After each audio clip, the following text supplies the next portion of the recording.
Government wants to do good things for people, help the Indians, protect the forests and so forth. The planners always have such good intentions. But again and again, their plans make much of life worse. In the name of helping the poor, look at what the housing department's done. After spending billions on public housing, many families have been helped. But too often, public housing looks like this. It's bug infested, it's mice infested. At housing projects all around America, elevators don't work, repairs aren't made. This has been like this for, I would say, about 2 months now. At this St. Louis building, an alarm sounds 24 hours a day. With no security and no locks, they just leave the doors wide open. Now, every administration has said they'll do better. Both the current and last administration said they want to do more. Let's help you build a better life for you and your family. For years, Housing Secretary Andrew Cuomo has handed out giant checks and issued press releases saying Cuomo makes the American dream achievable. Cuomo awards $10 million. How arrogant. It's not Cuomo's money, it's your money. Let me give you a safe, clean, decent place to live. Did he? So often, public housing has locked poor people into crime-ridden ghettos with problems so intractable the government later just blows the buildings up. In St. Louis, Chicago, Baltimore, Newark, our government destroys the very things they once held out as the solution. Why do these projects fail? Some housing officials have said it's not the government's fault, the tenants are the problem. Many won't pay their rent. They vandalize their own buildings. But if the tenants are the real reason public housing's in such sorry shape, how do you explain what happens when you get the government out? This apartment complex is in the middle of one of the poorest sections of New York City. Unlike so much public housing, it's very clean and well maintained.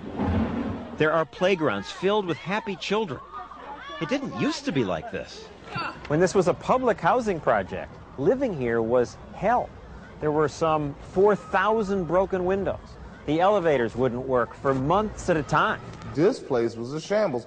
It looked bad, it felt bad, it even smelled bad. Residents say the government just let the project decay. When Brian Lewis took over as building manager, half the place had no heat, half the place had no gas, 10 broken sewer mains. The government put in new boilers, says Lewis, but hooked them up wrong. In 5 years, those brand new boilers were gone. That's an example of not caring, because it's not their money.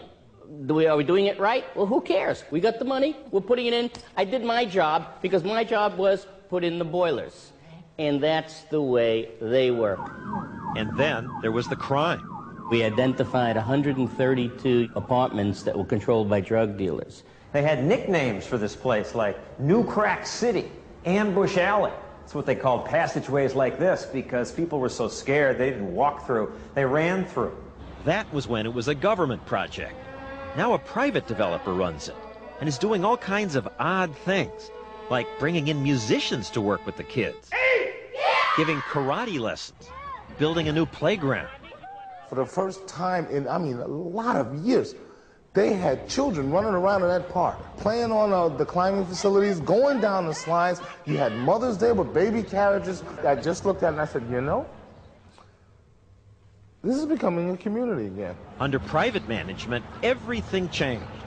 Why? What's the difference? This is the business here. So how do you make your business a success? You find out what your customers need, and you cater to them. Right. You give them the things they need to make them continue to be good customers. It's dollars and cents in his pocket. The man he's talking about is Harley Frank, who, when we visited this summer, was the owner's rep.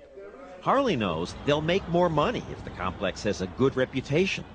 That keeps him working on the buildings than negotiating with tenants. You want me to close the park? Harley had been considering the kids' request for new lights and bleachers by the basketball courts, but only if the pot smoking by some of the kids stopped. I need weed.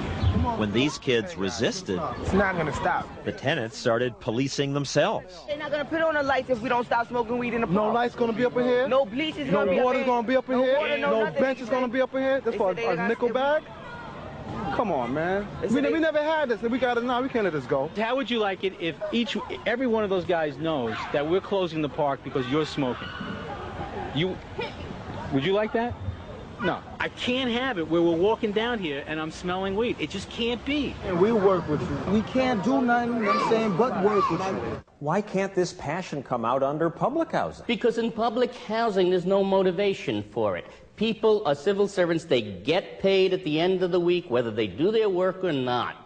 Now, of course, there are civil servants who work hard. But overall, government's record at providing goods and services is not impressive.